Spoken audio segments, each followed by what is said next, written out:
Hello, my name is Ben Bowles. I'm Vice President of Products with Pivot3. Today I'd like to talk to you a little bit about our new updated QoS capabilities that we have related to data protection.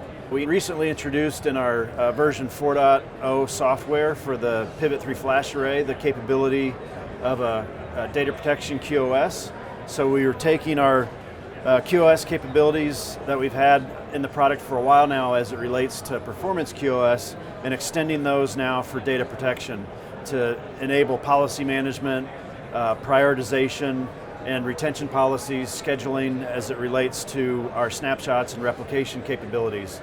So what I want to do here today is go through a demonstration of that new and updated capability set. So on this screen here, we're looking at a Pivot3 N5 array dashboard view. So you'll notice that we've got the performance metrics for throughput, IOPS, and response time, and then some capacity information on the dashboard here. A lot of the new functionality as it relates to data protection QoS is enabled on the provision screen here. And so you'll notice that we've added a tab for the protection QoS. And so here you see a number of protection policies that are created. Think of this as a library of data protection policies that control how the data protection is done on snapshots and replications. And then you can assign those to any number of volumes located on the storage system. And so if we take a look at some of the capabilities here, if I click on the add protection policy, you're going to give the protection policy a name, and then there can be up to 3 tasks associated. A data protection task is associated to a policy. And so a task is where you're going to create either a snapshot or a replication. So the idea here is that I could have a single policy that has multiple tasks associated with it. So in this example, we can create a snapshot on a more frequent basis, say every hour. We can specify when that's going to run through the scheduling interface, and then we can also specify how many of those we want to retain. And so here I'll retain 13 local copies, and then we can also specify a replication.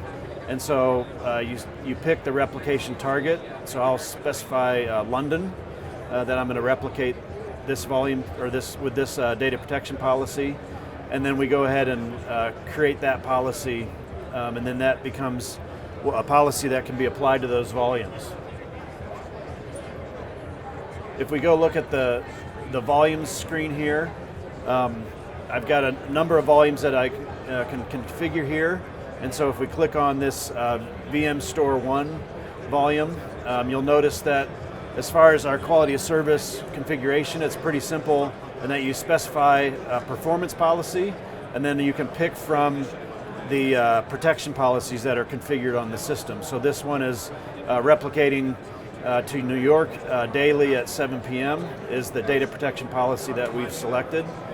If I take a look at the snapshots and replication tab, what you'll see here is represented on a timeline is the locally created snapshots from this data protection policy, and you'll see that they have information specified about how large the volume is, how large the snapshot is on disk, if it's host consistent, and then the protection policy that is utilized to protect that. If I want to recover from the snapshot or the replica copy, I simply clone that to a new volume, and then I can specify a name and a performance policy to place that into. The schedules tab here is where I can see that I've got a policy that's going to apply to this volume and for protection. So this is where you see the replicate to New York daily. We do support the ability to add unique schedules on a per volume basis. And some of the things that we can do here is we can create a snapshot, we can start a replication. In this release, we've added the capability to modify the performance policy, which is a nice feature here. Where on a schedule I can specify that I want to move this particular volume to a different policy, and maybe I give it more performance during the day, less performance at night. Or I can set up a schedule perhaps at the end of the month to give a finance department, as an example, more performance for their reporting and processing there.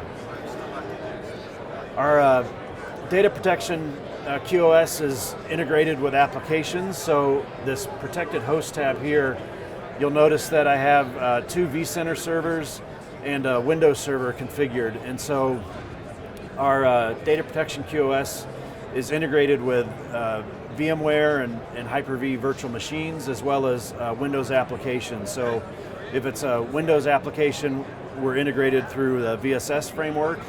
If it's a vCenter and ESX virtual machines, we integrate that through the vCenter APIs for data protection, and that way we're able to get the application quiesced, virtual machine quiesced, snapshots and recovery points, which is an important part of making sure that the data is in the right state, in a consistent state for data protection. Lastly here, as it relates to data protection QoS, configuring the replication targets is done through the Replication Targets tab, and so it's as simple as adding a target, specifying the name of the target, the IP address to communicate to the N5 at the other site, and then specifying the credentials on how we authenticate to that so that we can create the replica copies. So with that, we'll wrap it up. Hopefully that gives you a good idea of some of the enhancements we've made around data protection quality of service. If you have any other questions, feel free to visit pivot3.com for more information. Thank you.